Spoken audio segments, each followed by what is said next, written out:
Bagaimana jika saya memberitahu Anda bahwa ada strategi yang sangat kuat, sangat menghancurkan secara psikologis, sehingga tidak ada kontak yang terlihat lemah jika dibandingkan? Karena tidak ada kontak, masih menyisakan ruang untuk harapan, masih membuat Anda menunggu, menonton, bertanya-tanya apakah mereka akan kembali.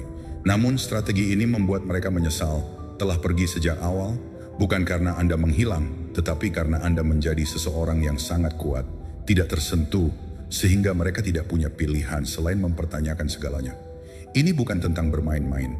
Ini bukan tentang menunggu di dekat ponsel Anda seperti orang bodoh yang sedang jatuh cinta. Ini tentang kontrol, tentang menguasai diri Anda sepenuhnya, sehingga pada saat mereka menyadari apa yang telah mereka hilangkan, Anda bahkan tidak akan peduli lagi. Ini adalah kisah seorang pria yang hancur karena patah hati, sama seperti Anda. Seorang pria yang mengira no contact akan cukup sampai dia menyadari sesuatu yang jauh lebih kuat. Dan di akhir video ini, Anda akan memiliki senjata yang sangat mematikan sehingga mereka tidak akan merindukan Anda. Mereka akan menyesal telah pergi. Jadi jika Anda siap untuk berhenti menderita dan mulai menang, tekan tombol suka, berlangganan, dan aktifkan notifikasi serta komentar di bawah. Saya mengendalikan takdir saya. Sekarang mari kita mulai. Nomor 1, kejatuhan. Seorang pria yang hancur karena cinta. Dia tidak pernah melihatnya datang, bahkan sedetik pun. Dia adalah dunianya, percakapan larut malam, lelucon dalam pembicaraan mendalam, yang membuatnya percaya mereka memiliki sesuatu yang nyata, sesuatu yang tidak bisa dipecahkan. Dan kemudian begitu saja dia pergi. Tanpa penjelasan panjang, tidak ada permintaan maaf, hanya selamat tinggal yang dingin, dan terpisah yang memukulnya seperti pisau di dada. Dia berdiri di sana, menatap ponselnya, membaca ulang pesan terakhirnya, seolah-olah melihat cukup keras akan membuat semuanya masuk akal. Tapi tidak pernah. Hari-hari berikutnya adalah siksaan.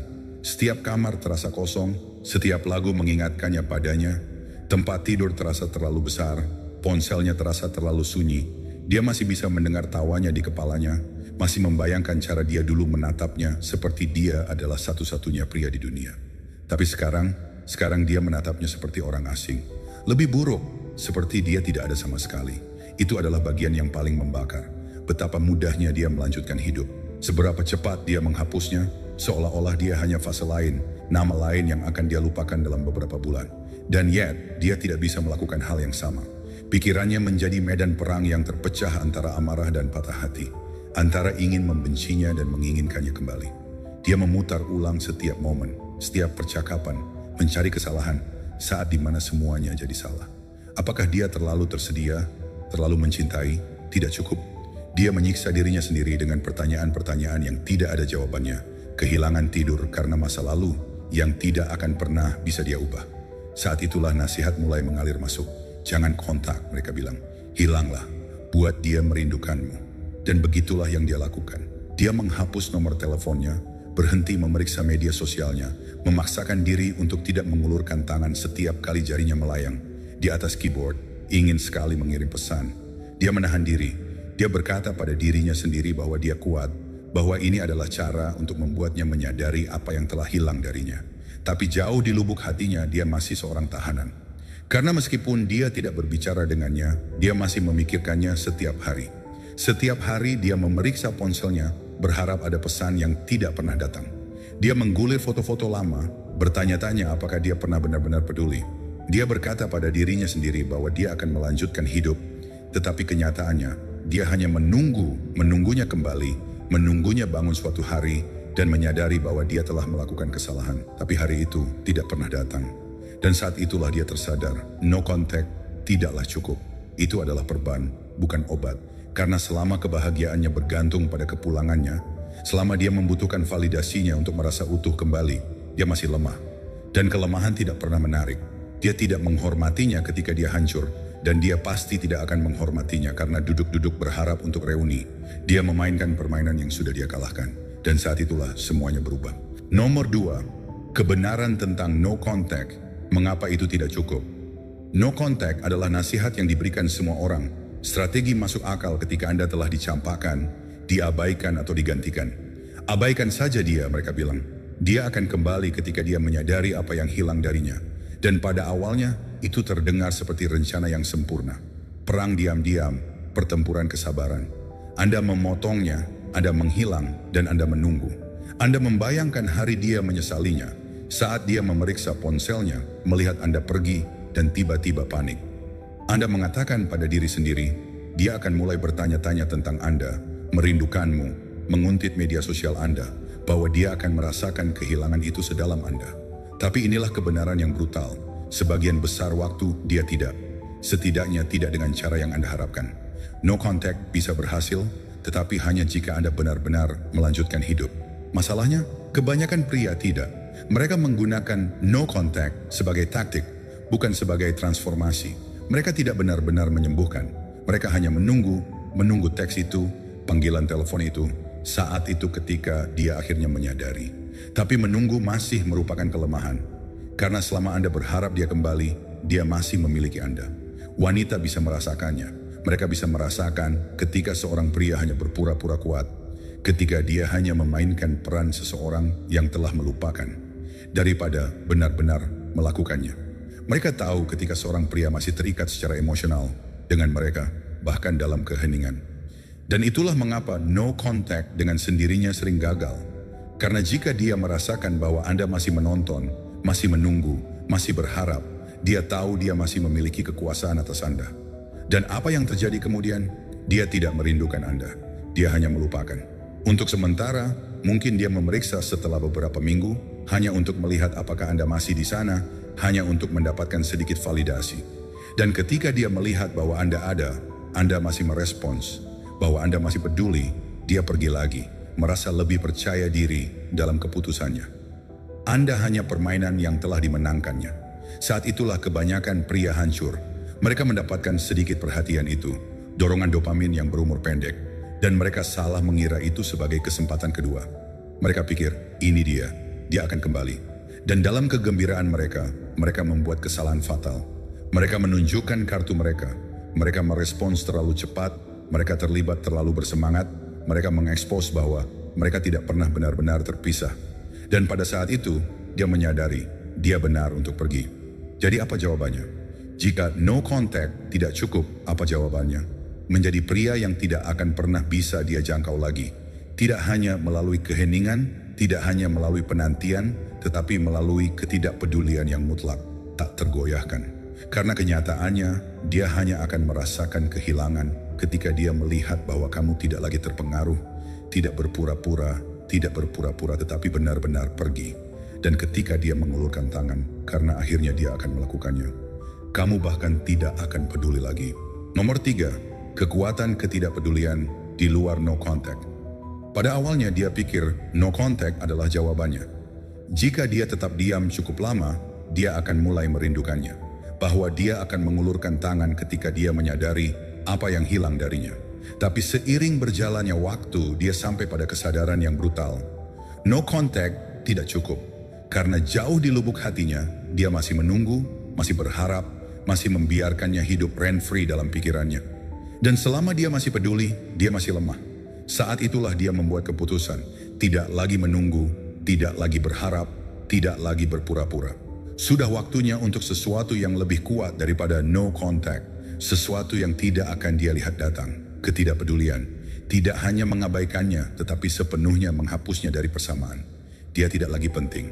Pikirannya, perasaannya, penyesalannya tidak relevan.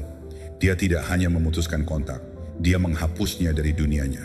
Tidak memeriksa media sosialnya, tidak bertanya-tanya siapa dia, tanpa membiarkan pintu terbuka untuk berjaga-jaga jika dia memutuskan untuk kembali. Karena inilah kebenarannya. No contact adalah keheningan. Ketidakpedulian adalah kekuatan.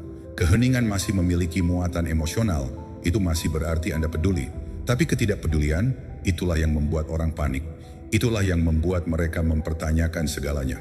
Ketika seseorang yang pernah memujamu sekarang melihatmu sebagai orang lain, seseorang yang bisa mereka lewati di jalan tanpa berpikir dua kali, saat itulah mereka merasakan beban kehilangan yang sebenarnya. Dan itulah yang terjadi. Pada awalnya dia tidak memperhatikan. Dia berasumsi dia hanya memainkan permainan yang sama seperti pria lainnya, menunggu, menderita dalam diam, berharap dia akan kembali. Tapi kemudian sesuatu berubah. Ketidakhadirannya tidak hanya sementara, itu nyata. Energinya berbeda. Dia tidak hanya menghindarinya, dia telah tumbuh lebih besar darinya. Dan saat itulah perubahan terjadi. Suatu hari, dia memeriksa media sosialnya, berharap untuk melihat pria yang sama yang ditinggalkannya. Tapi sebaliknya, dia melihat seseorang yang tidak dikenalnya. Dia tidak merajuk, dia tidak memposting kutipan sedih, atau bermain game untuk mendapatkan perhatiannya. Dia hidup, berkembang, tanpa terganggu. Dia terlihat lebih baik, lebih percaya diri, lebih kuat. Dan yang terburuk dari semuanya, dia bukan lagi bagian dari ceritanya. Saat itulah penyesalan mulai merayap masuk. Mengapa dia tidak hancur? Mengapa dia tidak mencoba untuk mendapatkanku kembali? Apakah aku membuat kesalahan? Tiba-tiba, dia tidak yakin lagi. Karena jika seorang pria dapat melanjutkan tanpa ragu-ragu, jika dia dapat sepenuhnya melepaskannya, itu memaksa orang untuk mempertanyakan harga diri mereka sendiri. Dia berasumsi dia akan selalu ada, bahwa dia dapat kembali kapanpun dia mau. Tapi sekarang, dia tidak begitu yakin. Dan itulah rahasianya. Ketidakpedulian lebih kuat dari keheningan. Itu lebih kuat dari ketidakhadiran. Karena orang tidak mendambakan apa yang dapat mereka abaikan. Mereka mendambakan apa yang tidak dapat mereka kendalikan. Ketika Anda mencapai tingkat keterpisahan ini, Anda tidak perlu memblokir. Anda tidak perlu mengumumkan kepergianmu. Kamu hanya menjadi seseorang yang tidak akan pernah bisa mereka jangkau lagi. Nomor 4, sisi gelap ketertarikan. Mengapa mereka selalu kembali? Dia pikir dia telah menang ketika dia pergi. Dia berasumsi dia akan hancur, bahwa dia akan tenggelam dalam penyesalan, bahwa dia akan berada di sana. Menunggu hari itu dia bosan dan memutuskan untuk meninjau kembali masa lalu. Itulah yang dilakukan kebanyakan pria. Mereka memohon, mereka mencoba untuk membuktikan harga diri mereka, seolah-olah cinta adalah sesuatu yang bisa dinegosiasikan. Tapi dia melakukan sesuatu yang berbeda. Dia menghilang bukan hanya dari hidupnya, tetapi dari pikirannya. Awalnya dia tidak menyadari, dia terlalu sibuk menikmati kebebasan barunya, mengejar pengalaman baru, bahkan mungkin menghibur pria lain. Dalam pikirannya, dia masih di sana, tersembunyi di latar belakang, diam-diam menderita. Tapi seiring berjalannya waktu, sesuatu mulai terasa aneh. Di mana dia?